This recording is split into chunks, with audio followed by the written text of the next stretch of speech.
Welcome back to Read This Next with Laura and Nicole. We work at the Thunder Bay Public Library, and this week we are going to bring you a kind of a welcome back episode. So we're going to talk to you about what we read this summer. Yes, inspired by the September assignment you get from your teachers when you're in elementary school. What did you read on your summer vacation? Yep. Yes, so this is what we read on our summer vacations. Yeah. Laura read a lot more than me. I did read a lot.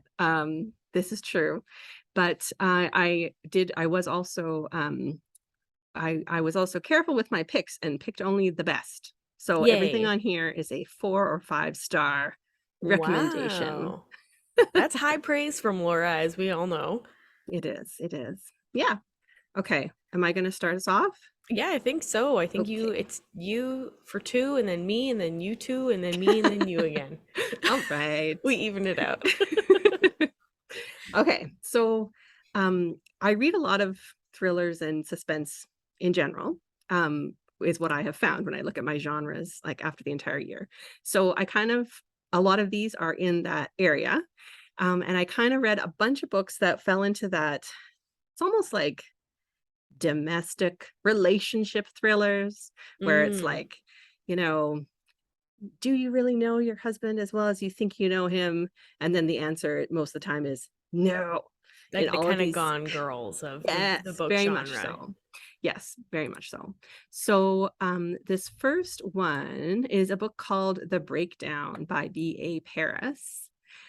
Cass is having a hard time since the night she saw the car in the woods on the winding rural road in the middle of a downpour with the woman sitting inside, the woman who was killed.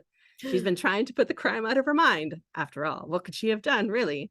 It's a dangerous road to be on in the middle of the storm. Her husband would be furious if he knew she'd broken her promise not to take that shortcut home. And she probably would only have been hurt herself if she'd stopped. But since then, she's been forgetting every little thing. Where she left the car, if she took her pills, the alarm code, why she ordered a pram when she doesn't have a baby. Oh, that's a big one. It is a big one. The only thing she can't forget is that woman, the woman she might have saved, and the terrible nagging guilt, or the silent calls she's receiving, or the feeling that someone's watching her, which is many more than the only thing. That's a bunch of things. But you get the idea. The many things she cannot forget. Yeah. So it's just what it sounds like. A woman who, she made a call and then now she feels very guilty about it. And she's trying to figure out, what's happening to her, basically. Why is she losing her mind, or is someone trying to play with her to punish her for what she did? I'm not gonna pretend it was a real strong work of literature with a lot of depth, but I will say it was a lot of fun. It was That's fun. All you need. Yeah, there was lots of twists and turns. Good time. A+. Yeah. Oh, it says here you gave it 4 stars. I did give it 4 stars, which is a lot for me. So there you go. That's cool. Oh, and I just realized you would have to be reading 2 in a row this entire thing. Do you want me to read the occasional one to help you out here? I can read the next one and you tell me about it. I have a little bit. Okay, you read this one. And then you're going to read it and you're going to be like, that sounds really good. All right. So this is Blood Sugar by Sasha Rothschild. Quote, I could just kill you right now. It's something we've all thought one time or another. Okay. Well, probably true. We all have siblings. But Ruby has actually acted on it 3 times to be exact. Wow. Though she may be a murderer, Ruby is not a sociopath. She's an animal-loving therapist with a thriving practice. She's felt empathy and sympathy. She's had long-lasting friendships and relationships and has a husband, Jason, who she adores. But the homicide detectives at Miami Beach PD are not convinced of her happy marriage. When we meet Ruby, she's in a police interrogation room being accused of Jason's murder, which ironically is one murder that she did not commit, though her vicious mother-in-law and a scandal-obsessed public believe differently. As she undergoes questioning, Ruby's mind races back to all the details of her life that led her to this exact moment and to the three dead bodies in her wake. Because though she may not have killed her husband, Ruby certainly is innocent, alternating between Ruby's memories of her past crimes and her present day fight to clear her name. Blood Sugar is a twisty, clever debut with an unforgettable protagonist who you can't help but root for, an addicting mixture of sour and sweet. I'm so like, how is she not in jail? Because they're the sort of the things, one of them looked like an accident. Looked like. Yes. Okay. But she's the one who straight up says she murdered them. Yeah. So it looked like an accident, though it was one of that kind of murder, that category of murder. And then in the other Accidental one, murders. and then the second one, it also looks like an accident. Getting a little But suspicious with the second one, though. yes, it does get a little suspicious with the second one. Yeah, lots of fun. You know, it's funny because whenever I would start talking about this book to someone and I'd be like, so she's killed two people, and they'd be like, oh, is that like a huge spoiler? I'm like, no, it's No, not. she's very honest She's about it. very honest about it from the get-go. So it's not like you're not trying to solve the mystery of you're not trying to solve the mystery of like, how did she kill them because she tells you, or why did she kill them because she tells you. Mm-hmm. And it's not even like you're trying to figure out, is she an unreliable narrator and she did actually kill her husband? Yeah, that's where I was kind of thinking it would go. No, she really does love her husband. So like what the plot That's is about, nice. yeah, isn't that nice?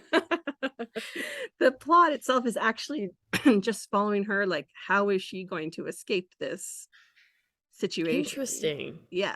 How is she going to convince the police and public opinion? Especially with so many like previous issues and deaths Right? surrounding her. Yes, that were never looked into before, but three seems to kind of be a pattern. So people Mm-hmm. start looking, and there's things to be found.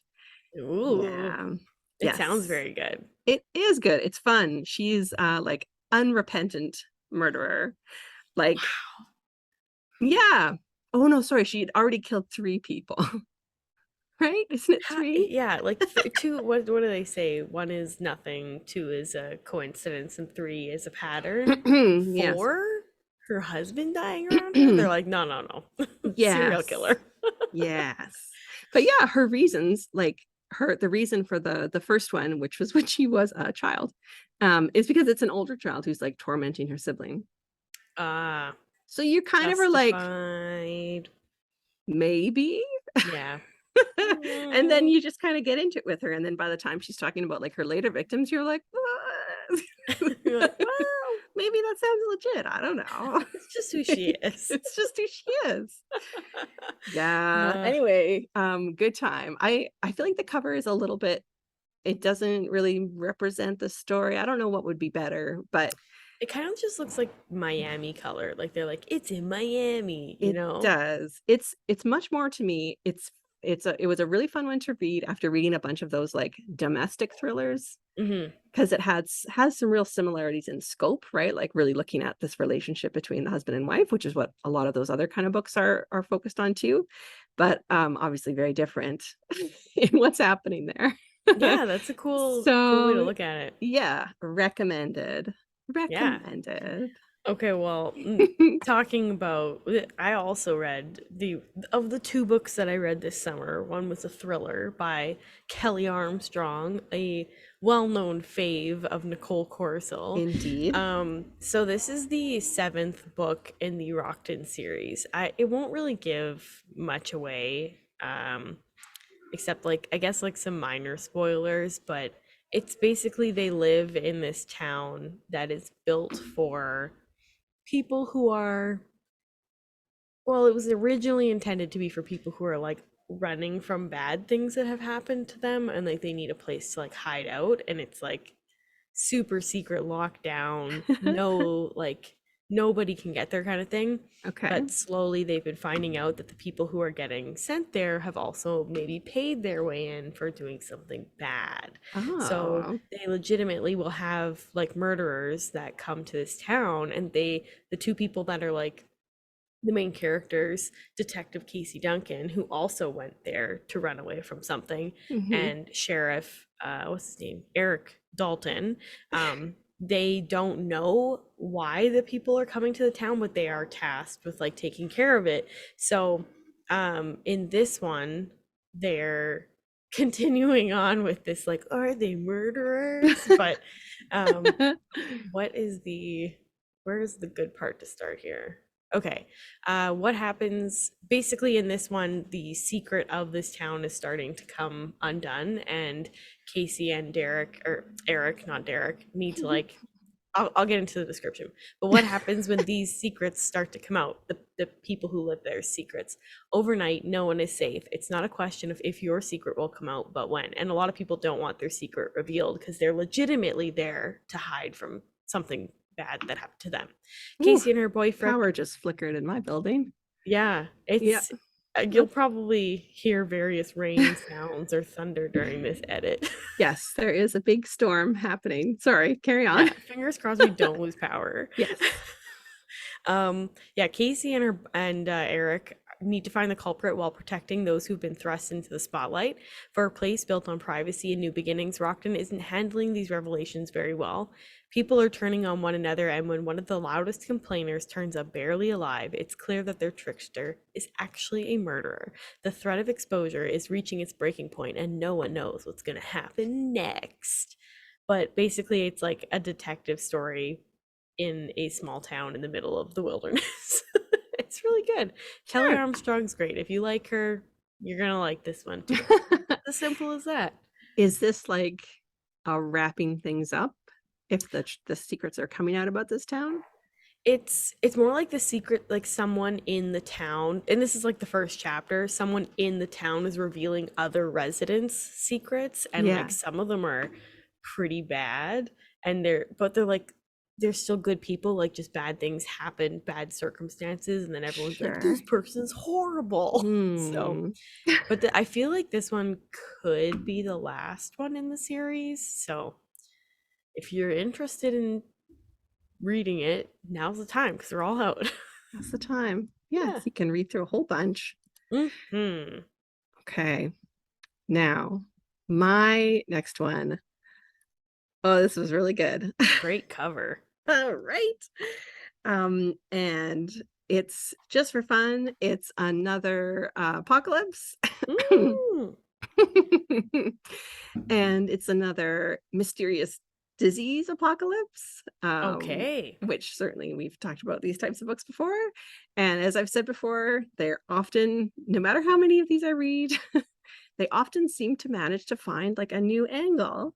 That's Um, cool. and this one, boy, do they ever. It is, I think, a great little hook. So what's happening is there's this disease that it becomes just they decide to call it the violence.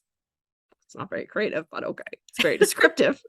And in a way, it's like what I've also talked about before, a way for an author to bring in sort of a zombie type of threat, Okay. Yep. because they just become like they become just mindlessly violent.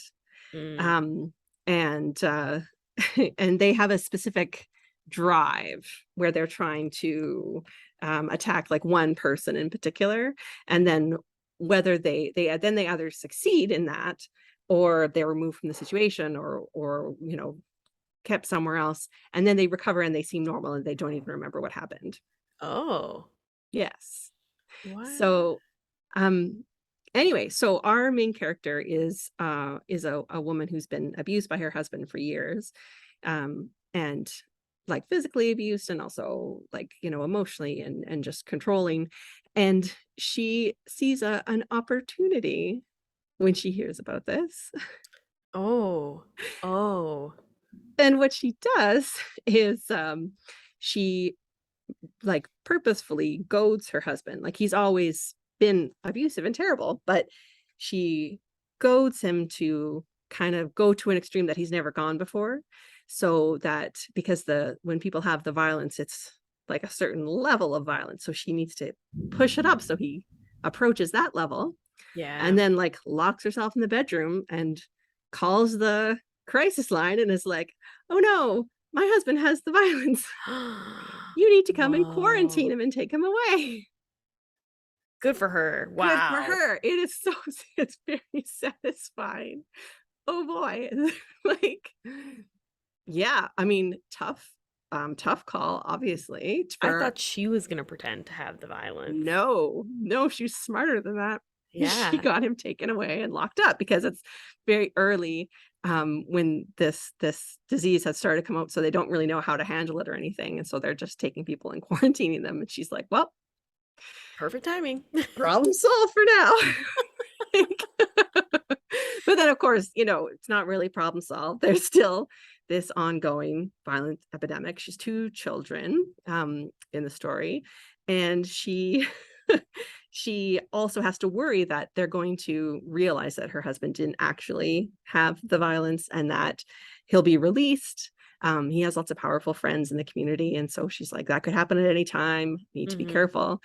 And then it just sort of follows this family along as they experience this happening in different, like their one child is a teenager, so you see like her perspective, you see the mother, and it just goes along and follows this woman as she makes all sorts of really interesting and like well, okay, that's not the word I'm gonna use. I'm gonna say she makes really like brave, unusual decisions and just kind of like big swings, goes for it. Wow. Yeah, it's really good. A lot of fun. I will spoil it. So if you're not usually reading these kind of books because you're like, oh, I don't really do horror. I will say like there's some pretty like gory stuff. So if you're a squeamish reader, although you could always just kind of skip those paragraphs and you would still get the gist of the story, obviously. But the point that I'm trying to make is that it does have a happy ending. Oh, okay. And I'm going to spoil that and tell you that right now. So maybe that'll motivate some people who maybe wouldn't necessarily pick this up. So lots of really interesting looking at like gender dynamics and how violence is used as a method of control. It was just really great. It sounds super good. Knowing that it has a happy ending would actually, well, like a good ending would make me feel a lot better, because I actually said that to Alex the other day. We were watching a TV show and I said, I need to know how this because he had seen it already, and I said, I need to know how this situation ends, because I can't watch this not knowing if it's gonna end badly. Yes. Yeah. I had that recently with a movie where I was like, there's a dog in this movie. And then you went to doesthedogdie.com and I learned the dog is fine. So then I watched the movie. What movie? Prey. Highly recommended. I want to watch that. It's great. Good to know. Okay, this next one, you can read it out. I'm just going to do a quick little opening blurb about it. There's this sort of, it's been growing for the last couple of years, but it's almost like thrillers that instead of this, like these sort of, there were those domestic thrillers. Now there's these kind of social causes thrillers. And what I mean is books that are thrillers or horror or something, and they're using those tropes and ideas to examine like ideas in society about like racism, or in some cases about feminism. Like if you think like Jordan Peele's Get Out. I had a moment where I forgot for a second.